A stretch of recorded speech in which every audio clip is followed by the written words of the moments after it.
Welcome back to Civil Tech. KTU S6 semester Structural Analysis 2 Module 4 Direct Stiffness Methods ആണ് നമ്മൾ ഇന്ന് discuss ചെയ്യാൻ പോകുന്നത്. ഓൾറെഡി 2 വീഡിയോ മുന്നേ അപ്ലോഡ് ചെയ്തിട്ടുണ്ട്. അപ്പോൾ ഇത് ഒരു ബീമിൻ്റെ അനാലിസിസ് ആണ് നമ്മൾ നോക്കുന്നത്. ഫസ്റ്റ് ഓഫ് ഓൾ നമുക്ക് എന്തൊക്കെ സ്റ്റെപ്സ് ആണ് വേണ്ടതെന്ന് നോക്കാം. ഫസ്റ്റ് നോട്ട്സ് ഐഡൻറ്റിഫൈ ചെയ്യണം, അതുപോലെ തന്നെ ഡിഗ്രി ഓഫ് ഫ്രീഡവും കാൽക്കുലേറ്റ് ചെയ്യണം. പിന്നെയുള്ള സ്ട്രക്ചറൽ കോർഡിനേറ്റ്സ്, ഇലമെൻ്റൽ കോർഡിനേറ്റ്സ്, അതുപോലെ stiffness matrix calculation, structural stiffness matrix, internal force, final end force. ഇതിൽ നമ്മുടെ മൊഡ്യൂൾ 3 സ്റ്റിഫ്നെസ് മെത്തേഡ് വെച്ച് നോക്കുമ്പോൾ ഒരു ചേഞ്ചസ് ഉള്ളൊരു പോർഷൻ എന്ന് പറയുന്നത് 7th സ്റ്റെപ്പാണ്. ഫൈനൽ എൻഡ് ഫോഴ്സ് അല്ലെങ്കിൽ ഫൈനൽ എൻഡ് മൊമെൻറ്റ് കാൽക്കുലേറ്റ് ചെയ്യുന്ന സമയത്താണ് ഇവിടെ ഒരു ചെറിയ വ്യത്യാസം വരുന്നത്. ഓക്കെ, ആ ഒരു ഇതിൽ മാത്രമേ ഇക്വേഷനിൽ വ്യത്യാസമുള്ളൂ. ബാക്കിയൊക്കെ ഏകദേശം സെയിം തന്നെയാണ്, ചെറിയ വ്യത്യാസം മാത്രമേ ബാക്കി വരുന്നുള്ളൂ. അപ്പോൾ സ്റ്റിഫ്നെസ് മൊഡ്യൂൾ 3 അറിയാമെങ്കിൽ മൊഡ്യൂൾ 4 ഈസി ആയിട്ട് നമുക്ക് ചെയ്യാൻ പറ്റും. ഇനി അതുപോലെ തന്നെ മൊഡ്യൂൾ 3 പഠിക്കുന്ന സമയത്ത് നമ്മളൊരു ഡെറിവേഷൻ പഠിക്കുന്നുണ്ട്. ഒരു ബീം, അതിൽ ഈ 3 ലോഡ്സും അതുപോലെ 3 മൊമെൻറ്റ്സും വരുന്ന ഒരു കേസ് പഠിക്കുന്നുണ്ട്. ആ ഒരു മെട്രിക്സ് യൂസ് ചെയ്തിട്ടാണ് ഡയറക്റ്റ് സ്റ്റിഫ്നെസ് മെത്തേഡ് നമ്മൾ കംപ്ലീറ്റ് ആയിട്ട് ചെയ്യുന്നത്. അപ്പോൾ അതൊന്ന് അറിഞ്ഞിരിക്കുക. സോ ക്വസ്റ്റ്യനിലോട്ട് പോവാം. ഫസ്റ്റ് ക്വസ്റ്റ്യൻ, നമ്മൾ ഈ തന്നിരിക്കുന്ന beam direct stiffness matrix use ചെയ്തിട്ട് എങ്ങനെ അനലൈസ് ചെയ്യാമെന്നാണ് നോക്കുന്നത്. ഫസ്റ്റ് ഇതൊരു ബീമാണ്. ബീമിൽ എ ബി സി, അതിൽ തന്നെ എ ബിയിൽ U D L 60 kilo newton per മീറ്ററും ബി സിയിൽ 16 കിലോ ന്യൂട്ടൺ പോയിന്റ് ലോഡുമാണ് ആക്ട് ചെയ്യുന്നത്. 2 സെക്ഷൻ്റെയും ഐ വ്യത്യാസമുണ്ട്. എ ബിയുടേത് 3i അതുപോലെ ബി സിയുടേത് ഐയും ആണ്. അപ്പോൾ നമ്മുടെ ഫസ്റ്റ് സ്റ്റെപ്പ് എന്ന് പറയുന്നത് എന്താണ്? നോട്ട്സ് ഐഡൻറ്റിഫിക്കേഷൻ ആണ്. അപ്പോൾ ഇതിലെങ്ങനെയാണ്? ഇതൊരു നോഡാണ്. ഈ സപ്പോർട്ട് വന്നിരിക്കുന്നിടത്തെല്ലാം എന്തുണ്ട്? നോട്ട്സ് ഉണ്ട്. സോ ഫസ്റ്റ് സ്റ്റെപ്പ് എന്ന് പറയുന്നത് അതാണ്. എ ബി സി 3 നോട്ട്സ് ആണ് നമുക്കുള്ളത്. Next degree of freedom calculate ചെയ്യാനാണ്. ഡിഗ്രി ഓഫ് ഫ്രീഡം കാൽക്കുലേറ്റ് ചെയ്യുന്ന സമയത്ത് ഇവിടെ 2 സപ്പോർട്ട്, റോളർ സപ്പോർട്ടാണുള്ളത്. സോ അവിടെ എന്തായിരിക്കും വരുന്നത്? 2 മൊമെൻറ്റ് കാണും. അപ്പോൾ എന്താണ് നമ്മുടെ ഡിഗ്രി ഓഫ് ഫ്രീഡം എന്ന് പറയുന്നത്? 2 ആണ് നമ്മുടെ degree of freedom. Next step structural coordinates. ഞാൻ നേരത്തെ പറഞ്ഞിട്ടുണ്ടായിരുന്നു, മൊഡ്യൂൾ 3 നമ്മളൊരു ഡെറിവേഷൻ പഠിക്കുന്നുണ്ട്. അതറിയാം, ഫിഗർ നോക്കി അറിയാം, ഇതേ സെയിം ഫിഗറാണ്. അപ്പോൾ ഈ ഫിഗർ ബേസ് ചെയ്തിട്ടുള്ളൊരു മെട്രിക്സ് ഫോം ചെയ്തിട്ടാണ് നമ്മൾ എന്ത് ചെയ്യുന്നത്? ഈ ഒരു ഡയറക്റ്റ് സ്റ്റിഫ്നെസ് മെട്രിക്സ് നമ്മൾ കംപ്ലീറ്റ് ആയിട്ട് ചെയ്യുന്നത്. സോ എന്ത് ചെയ്യുക? ആ ഫിഗർ അതേ ബീം അതുപോലെ വരയ്ക്കാം. അതിലെങ്ങനെയാണ് വരുന്നത്? R1 ഉണ്ട്, അതുപോലെ തന്നെ ഒരു moment R2, R3, R4, R5, R6. ഇതാണ് നമുക്ക് വരുന്ന ഫിഗർ.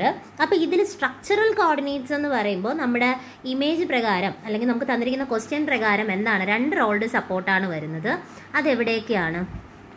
ബിയിലും സിയിലുമാണ്. അപ്പോൾ രണ്ടിടത്തും 2 മൊമെൻ്റ് ആണുള്ളത്. സോ നമ്മുടെ സ്ട്രക്ചറൽ കോർഡിനേറ്റ്സ് എന്ന് പറയുമ്പോൾ എടുത്തെഴുതിയിട്ടുണ്ട്. എന്തൊക്കെയാണ് വരുന്നത്? ബിയിൽ ഒരെണ്ണം, സിയിൽ ഒരെണ്ണം. അത് 2 മൊമെൻ്റ് ആണ് വരുന്നത്. So degree of freedom base ചെയ്തിട്ടുള്ള സ്ട്രക്ചറൽ കോർഡിനേറ്റ്സ് എന്ന് പറയുന്നത് R4ഉം R6ഉം ആണ്. അപ്പോൾ ഇത് സ്റ്റെപ്പിൽ എഴുതുന്ന സമയത്ത് ശ്രദ്ധിക്കേണ്ട കാര്യം, ഈ ടോട്ടലുള്ളതിൽ നിന്ന് നമുക്ക് എന്തിൻ്റെ ആവശ്യമുള്ളൂ? R4ഉം R6 മാത്രമാണ് സ്ട്രക്ചറൽ കോർഡിനേറ്റ്സ് ആയിട്ട് വരുന്നത്. സോ അപ്പോൾ ഇതിൽ മെയിനായിട്ട് നമ്മൾ അറിഞ്ഞിരിക്കേണ്ട ഒരു കാര്യമാണ് R1 = R2 = R3 = R5 എന്ന് പറയുന്നത് എന്താണ്? =0 ആണ് വരുന്നത്. 0ക്ക് ഈക്വൽ ആണ്. അതേസമയം R4ഉം R6ഉം R4 = R6 ≠ 0. ഇത് രണ്ടും 0 അല്ല. അപ്പോൾ നമുക്ക് ആവശ്യമായിട്ട് ഇനി വരുന്നത് R4ഉം R6 ആണ്. കാരണം നമുക്ക് ഡിഗ്രി ഓഫ് ഫ്രീഡം 2 ആണ്. സ്ട്രക്ചറൽ കോർഡിനേറ്റ്സ് R4ഉം R6ഉം ആണ് വരുന്നത്. ഈ പോർഷൻസ് അറിഞ്ഞിരിക്കണം. കാരണം ഇതുണ്ടെങ്കിലേ നമുക്ക് സ്ട്രക്ചറൽ സ്റ്റിഫ്നെസ് മെട്രിക്സ് കാൽക്കുലേറ്റ് ചെയ്യാൻ പറ്റത്തുള്ളൂ. ഓക്കെ, അപ്പോൾ SC ആയി. അടുത്ത് നമ്മൾ നോർമലി ചെയ്യുന്ന പോലെ തന്നെ എന്താണ്? ഈസി ആണ് നോക്കുന്നത്. ഈസിയിൽ വരുമ്പോൾ 2 സ്പാൻ ഉണ്ട്. സോ ക്ലോക്ക് വൈസ് ഡയറക്ഷനിൽ എന്ത് ചെയ്യുകയാണ്? നമ്മൾ ഈ ഒരു മൊമെൻറ്റ് മാർക്ക് ചെയ്തു. അപ്പോൾ 2 സ്പാൻ ഉള്ളത് കൊണ്ട് എലമെൻ്റൽ കോർഡിനേറ്റ് എന്ന് പറയുന്ന 4 എണ്ണമാണ് വരുന്നത്. അടുത്ത സ്റ്റെപ്പ് എന്ന് പറയുന്നത് സ്റ്റിഫ്നെസ് മെട്രിക്സ് ആണ്. സ്റ്റിഫ്നെസ് മെട്രിക്സ് ഈ ഒരു മെട്രിക്സ് ആണ് കഴിഞ്ഞ മൊഡ്യൂൾ 3 നമ്മൾ ഡെറിവേഷനായിട്ട് പഠിച്ചിട്ടുണ്ടായിരുന്നത്. അപ്പോൾ ഇത് കാണാതെ പഠിച്ച് വെച്ചിരുന്നാലേ പറ്റത്തുള്ളൂ. സോ ഇത് നോർമലി നമ്മുടെ സ്റ്റിഫ്നെസ് മെട്രിക്സിൻ്റെ ഫോർമുലയാണ്. ഇവിടെ ചെയ്യുന്ന സമയത്ത് നമ്മൾ പറഞ്ഞു, ക്വസ്റ്റ്യനിൽ എന്താണ് തന്നിരിക്കുന്നത്? 2 സ്പാൻസ് ആണ് തന്നിരിക്കുന്നത്. അപ്പോൾ 2 സ്പാൻ എ ബിയും അതുപോലെ ബി സിയും, ഈ 2 സ്പാൻ ആയതുകൊണ്ട് എന്ത് കണ്ടുപിടിക്കണം? KABയും കണ്ടുപിടിക്കണം, അതുപോലെ KBCയും കണ്ടുപിടിക്കണം. ഓക്കെ, സ്മോൾ ലെറ്റർ K ആണേ. ഓക്കെ, അപ്പോൾ അങ്ങനെ നോക്കുമ്പോൾ ഫസ്റ്റ് ഞാൻ എടുക്കുന്നത് സ്റ്റിഫ്നെസ് മെട്രിക്സിൽ സ്പാൻ എ ബി എടുക്കുന്ന സമയത്ത് ഇവിടെ എന്തൊക്കെ വാല്യൂവിൽ ചേഞ്ച് കൊടുക്കണമെന്ന് വെച്ചാൽ ഇതിപ്പോൾ കാണാതെ പഠിക്കേണ്ടതാണ്. ഈ മെട്രിക്സ് അതുപോലെ തന്നെ കാണാതെ പഠിക്കുക. മൈനസും പ്ലസും ഒന്നും മാറിപ്പോകരുത്. ഇതിൽ ഐയുടെ വാല്യൂ നമുക്ക് തന്നിട്ടുണ്ട്. എ ബി എത്ര 3i എന്ന് തന്നിട്ടുണ്ട്. എല്ലിൻ്റെ വാല്യൂ നമുക്ക് എത്ര എന്ന് തന്നിട്ടുണ്ട്? 10 മീറ്റർ എന്ന് തന്നിട്ടുണ്ട്. സംശയം ഉണ്ടെങ്കിൽ നമുക്ക് നമ്മുടെ ഫിഗറിലോട്ട് തന്നെ നോക്കാം. ഫിഗർ നോക്കിക്കേ. എ ബിയുടേത് 3i ആണ് ഐയുടെ വാല്യൂ. അതുപോലെ 10 മീറ്റർ ആണ് അവിടുത്തെ എന്തെന്ന് പറയുന്നത് ലെങ്ത് എന്ന് പറഞ്ഞിരിക്കുന്നത്. ഇനി എന്ത് ചെയ്താൽ മതി? ഇതിൽ എല്ലിൻ്റെ സ്ഥാനത്ത് 10ഉം ഐയുടെ സ്ഥാനത്ത് 3iയും കൊടുക്കാം. സോ കൊടുക്കുന്ന സമയത്ത് നമുക്ക് ഏകദേശം ഈ ഒരു ഫോമിൽ നിങ്ങൾ ഇതിൽ നോക്കാതെ തന്നെ നിങ്ങൾ ചെയ്ത് നോക്കുക. ചെയ്ത് ഫൈനൽ ആൻസർ മാത്രം ഒന്ന് ചെക്ക് ചെയ്ത് പോകുന്നതായിരിക്കും നല്ലത്, സ്റ്റെപ്സ് അറിഞ്ഞു വെച്ചിട്ട്. അപ്പോൾ 12 × E × 3i/10³ ഇതുപോലെ ഓരോന്നിനും സബ്സ്റ്റിറ്റ്യൂട്ട് ചെയ്യാം. നമ്മളിവിടെ എഴുതുന്നത് എന്താണ്? എ ബി ആണ്. എ ബിയിലെന്ന് പറയുമ്പം R1, R2, R3, R4 ഈ ഒരു സെക്ഷനാണ് നമ്മുടെ എ ബി എടുക്കുമ്പോൾ നമുക്ക് വരേണ്ടത്. കാരണം 4x മെട്രിക്സ് ആണ് വരുന്നത്, 4x4 മെട്രിക്സ്. ഇനി ഈ ഒരു സ്റ്റെപ്പിൽ അടുത്തതെന്ന് പറയുന്നത് എന്തായി? കെ എ ബിയുടേത് കിട്ടിക്കഴിഞ്ഞു. ഈ കെ എ ബിയിൽ തന്നെ ആദ്യം നമ്മൾ സ്ട്രക്ചറൽ കോർഡിനേറ്റ്സ് പറഞ്ഞപ്പോൾ ഒരു കണ്ടീഷൻ പറഞ്ഞിട്ടുണ്ടായിരുന്നു. R1 = R2 = എന്താണ്? R3. ഈ ഒരു 4 മെട്രിക്സ് എടുക്കുന്ന സമയത്ത് 4 കോളം ആൻഡ് റോ എടുക്കുന്ന സമയത്ത് എന്തിൻ്റെയൊക്കെ വാല്യൂ ആണ് നമുക്ക് 0 എന്ന് പറഞ്ഞാൽ R1, R2, R3. ഇതിലെന്ത് മാത്രം മതി? R4 മാത്രം നമുക്ക് മതി. ഓൾറെഡി പറഞ്ഞു SCയിൽ R4, R6 ആണ് ആവശ്യം, ബാക്കിയുള്ള നമുക്ക് വേണ്ട. അതേ കണ്ടീഷൻ തന്നെ. ഇത് വേണ്ടാത്തത് കൊണ്ട് തന്നെ നമുക്ക് എന്ത് ചെയ്യാം? ഫസ്റ്റ് റോ R1 0 ആയതുകൊണ്ട് ഫസ്റ്റ് കോളവും ഫസ്റ്റ് റോയും നമ്മൾ എന്ത് ചെയ്തു? ക്യാൻസൽ ചെയ്തു. R2 എടുക്കുകയാണ്. R2 നമുക്ക് വേണ്ട. ഫസ്റ്റ് R2ൻ്റെ കോളവും R2ൻ്റെ റോയും എന്ത് ചെയ്യുക? ക്യാൻസൽ ചെയ്യുക. R3യും വേണ്ട. ആ കോളവും ആ റോയും ക്യാൻസൽ ചെയ്യുക. പിന്നെ നമുക്ക് അവിടെ എന്ത് മാത്രമേ ഉള്ളൂ? ഫോർത്ത് റോയിൽ മാത്രമുള്ള എലമെൻറ്റ്സ് മാത്രം മതി. അങ്ങനെ ഫോർത്ത് റോ ആൻഡ് കോളം എന്ന് പറയും. ഇവിടെ ആ കൂടെ ഒരു എലമെൻറ്റേ ഉള്ളൂ. അത് ഏതായിട്ടാണ് വരുന്നത്? K44 ആയിട്ടാണ് വരുന്നത്. കാരണം 4ാമത്തെ റോയും 4ാമത്തെ കോളത്തിലും ഒരേ ഒരു എലമെൻ്റ് ആയിട്ടാണ് വരുന്നത്. അപ്പം നമുക്ക് കിട്ടുന്ന KAB എന്ന് പറയുന്നത് 4E × 3i/10. ഇതൊന്ന് സോൾവ് ചെയ്ത് എഴുതുക. കാരണം ഐക്ക് ഒരു വാല്യൂ കൊടുക്കുക, അതുപോലെ 4/10 എന്നുള്ളതും 3 ഒക്കെ ആയിട്ട് ഇൻറ്റു ചെയ്ത് സെറ്റ് ചെയ്തിട്ട് ചെറിയ വാല്യൂ ആയിട്ട് സെറ്റ് ചെയ്യാം. അടുത്ത് പറഞ്ഞത് സെയിം തന്നെയാണ് ബി സിയിലോട്ട് പോവാണ്ട്. അപ്പോൾ ബി സിയിൽ വരുമ്പം ഐയുടെ വാല്യൂ എന്ന് പറയുന്നത് സെയിം ഐ തന്നെയാണ് വരുന്നത്. ലെങ്ത് എന്ന് പറയുന്നത് 10 മീറ്റർ ആണ് വരുന്നത്. സെയിം ഇക്വേഷൻസിൽ എന്ത് ചെയ്യുക? ഐക്കും എല്ലിനും വാല്യൂ കൊടുക്കുക. വാല്യൂ കൊടുത്തിട്ട് ഇനി നോക്കുക. ഇവിടെ നമ്മൾ സ്റ്റാർട്ട് ചെയ്യുന്നത് 3, 4, 5, 6 ആണ്. അപ്പോൾ അതിൽ വേണ്ടാത്ത എന്തൊക്കെയാണ്? R3 വേണ്ട, R5 വേണ്ട. ഇത് രണ്ടും 0യും. നമുക്ക് എന്തൊക്കെ വേണം? R4ഉം R6ഉം വേണം. നേരത്തെ പോലെ ചെയ്തുകൂടെ? 3 വേണ്ട, അതിൻ്റെ കോളവും അതിൻ്റെ റോയും നമ്മൾ ക്യാൻസൽ ചെയ്തു. പക്ഷേ 4 വേണം, അതിനൊന്നും നമ്മൾ എടുക്കുന്നില്ല. 5ൻ്റെയും കോളവും വേണ്ട, 5ൻ്റെ റോയും വേണ്ട. അപ്പോൾ നമുക്കിവിടെ എന്തൊക്കെയാണ് ആവശ്യമായിട്ട് കിട്ടിയത്? ഈ 4 എലമെൻറ്റ് മാത്രമേ നമുക്കിവിടെ ആവശ്യമായിട്ടുള്ളൂ. അപ്പോൾ ഈ എലമെൻറ്റ് എഴുതാൻ അറിഞ്ഞിരിക്കണം. ഇതിൻ്റെ റോയും കോളവും ഒക്കെ അറിയാമെങ്കിൽ മാത്രമേ നമുക്ക് എന്ത് ചെയ്യാൻ പറ്റത്തുള്ളൂ. ഓക്കെ.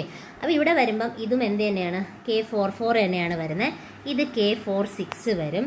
അതുപോലെ തന്നെ താഴെ വരുന്ന സമയത്ത് ഇത് 6 ആണ്. K64ഉം K66 ഇത്ര എലമെൻ്റാണ് വരുന്നത്. ഇനി നമുക്ക് K എഴുതണം. ഡയറക്റ്റ് Kയിലോട്ട് പോവാം. ഡയറക്റ്റ് K എന്ന് പറയുമ്പോൾ ഇതാണ് Kയുടെ വാല്യൂ ആയിട്ട് വരുന്നത്.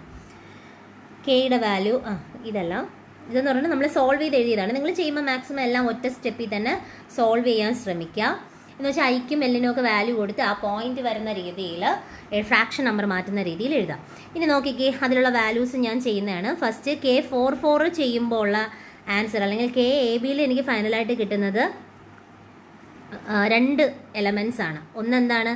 4EI/10ഉം അടുത്തത് KABയിൽ വന്നിട്ടുണ്ടായിരുന്നു. നേരത്തെ നമ്മൾ കണ്ടുപിടിച്ച് KABയിൽ വന്നിട്ടുള്ള എലമെൻറ്റ്സും ആണ്. ഇത് അടക്കുന്നു 12EI/10. അപ്പോൾ ഇതിൽ എന്ത് ചെയ്യുക? ഈ 12/10 ഒക്കെ ഡിവൈഡ് ചെയ്ത് സെറ്റ് ചെയ്തിട്ടുള്ള വാല്യൂ ആണ് നമ്മളിവിടെ എഴുതിയിരിക്കുന്നത്. അപ്പോൾ ഇതിൻ്റെ 2 K44ൻ്റെ വാല്യൂയും കൂടെ ആഡ് ചെയ്യുക. ബാക്കിയുള്ള വാല്യൂ അതുപോലെ തന്നെ നമ്മൾ എന്ത് ചെയ്യുക? എഴുതാം. സോ ഫൈനലി നമുക്ക് സ്ട്രക്ചറൽ സ്റ്റിഫ്നെസ് മെട്രിക്സിലോട്ടാണ് നമ്മളെ സ്റ്റെപ്പ് വരുന്നത്. അത് 1.6, 0.2, 0.2, 0.4 എന്ന് പറഞ്ഞിട്ടാണ് കിട്ടുന്നത്. ഓക്കെ. എന്നുവെച്ചാൽ ശ്രദ്ധിക്കുക, 2 വാല്യൂ K44ന് കിട്ടുന്നുണ്ട്. രണ്ടും കൂടെ ആഡ് ചെയ്യുക. ബാക്കിയുള്ളത് അതുപോലെ അങ്ങ് എഴുതിയാൽ മതിയാവും. അപ്പോൾ നമുക്ക് Kയുടെ വാല്യൂ കിട്ടിക്കഴിഞ്ഞു. 6ഉം 4ഉം ആയിട്ടുള്ള മെട്രിക്സ് എലമെൻസിൻ്റെ മെട്രിക്സ് മാത്രമാണ് നമ്മളിപ്പോൾ സെറ്റ്. അത് മാത്രം മതി നമുക്ക്. കാരണം എന്താണ്? R4ഉം R6ൻ്റെ വാല്യൂ മാത്രമേ നമുക്ക് ആവശ്യമായിട്ട് വരുന്നുള്ളൂ. സോ സ്ട്രക്ചറൽ സ്റ്റിഫ്നെസ് മെട്രിക്സ് കണ്ടുപിടിച്ചു കഴിഞ്ഞു. അതിനുശേഷം നമ്മൾ കണ്ടുപിടിക്കാൻ പോകുന്നത് ഇൻറ്റേർണൽ ഫോഴ്സാണ്. ഇൻറ്റേർണൽ ഫോഴ്സ് എന്ന് വെച്ചാൽ ആർ കണ്ടുപിടിക്കാനുള്ള equation K inverse into P. K inverse നമുക്ക് കാൽക്കുലേറ്ററിൽ ഡയറക്റ്റ് ചെയ്യാവുന്നതേ ഉള്ളൂ. അഥവാ നിങ്ങൾക്ക് ചെയ്യാൻ അറിയില്ലെങ്കിൽ പറഞ്ഞാൽ മതി. കാൽക്കുലേറ്ററിൽ എങ്ങനെയാണ് ചെയ്യുന്നതെന്നുള്ളൊരു വീഡിയോ ഇട്ടേക്കാം. അപ്പോൾ ഇതിൽ നമുക്ക് കെ ഇൻവേഴ്സ് ഇൻറ്റു പി ആണ് ചെയ്യേണ്ടത്. അപ്പോൾ ഇതിൽ ചെയ്യുന്ന സമയത്ത് പിയുടെ വാല്യൂ നമുക്കറിയണം. കെയുടെ ഓൾറെഡി നമുക്ക് കിട്ടും, പിയുടെ വാല്യൂ ആണ് നമുക്ക് അറിയേണ്ടത്. അപ്പോൾ പിയുടെ വാല്യൂ കിട്ടണമെങ്കിൽ എന്ത് കണ്ടുപിടിക്കണം? നമുക്ക് ഫിക്സഡ് എൻഡ് മൊമെൻറ്റ് കാൽക്കുലേറ്റ് ചെയ്യേണ്ടതായിട്ട് വരും. So fixed end moment calculate ചെയ്യാം. അതിന് വേണ്ടിയിട്ട് ആദ്യം ഞാൻ ഫസ്റ്റത്തെ സ്പാൻ എടുത്തു, എ ബി. അതിൽ 10 മീറ്റർ ആണ്. യു ഡി എൽ ആണ് വരുന്നത്. ഇക്വേഷൻ എന്താണ്? WL²/12 ആൻറ്റി ക്ലോക്ക് വൈസ് ആണ്. അടുത്തത് WL²/12 ക്ലോക്ക് വൈസ് ആണ് വരുന്നത്. അവിടെ ആക്ട് ചെയ്യുന്നത് 16 kN/m. ഇക്വേഷനിൽ ഡയറക്റ്റ് കൊടുക്കുമ്പോൾ തന്നെ MAB MBAയും കിട്ടും നമുക്ക്. ഓക്കെ, അപ്പോൾ FEMൻ്റെ വാല്യൂ ആയി. ഇനി ഇത് മാത്രമല്ല നമുക്ക് ചെയ്യേണ്ടത് RA RB കൂടെ കണ്ടുപിടിക്കണം. സോ RA RB കണ്ടുപിടിച്ചിട്ട് നമ്മൾ എന്ത് ചെയ്യുക? ഫസ്റ്റ് RA, അടുത്ത മൊമെൻ്റ് ആണ് കണ്ടുപിടിക്കുന്നത് MAB, അടുത്ത RB1, അതുപോലെ തന്നെ MBA. ഇത്രയാ, ഈ ഒരു രീതിയിലാണ് FEM നമുക്ക് അവിടെ എഴുതാണ്ടത്. AB സ്പാനിൻ്റെ FEM ആണ്. അടുത്ത് നമ്മൾ എടുക്കുന്നത് BC സ്പാൻ ആണ്. BC സ്പാൻ എടുക്കുമ്പോൾ സെൻട്രൽ ലോഡാണ് വരുന്നത്. അവിടുത്തെ ഇക്വേഷൻ എങ്ങനെയാണ്? WL/8 ആണ് മൊമെൻറ്റ് കണ്ടുപിടിക്കേണ്ട ഇക്വേഷൻ. എന്ന് വെച്ചാൽ MBCയും MCBയും കണ്ടുപിടിക്കേണ്ട ഇക്വേഷൻ WL/8. അതിൽ BC കണ്ടുപിടിക്കുമ്പോൾ ആൻറ്റി ക്ലോക്ക് വൈസും CB കണ്ടുപിടിക്കുമ്പോൾ ക്ലോക്ക് വൈസ് ആയിട്ടുള്ള രീതിയിലാണ് വരുന്നത്. അതുപോലെ തന്നെ അവിടുത്തെ എന്തും കണ്ടുപിടിക്കണം, റിയാക്ഷൻസ് കൂടെ കണ്ടുപിടിക്കണം. So W/2.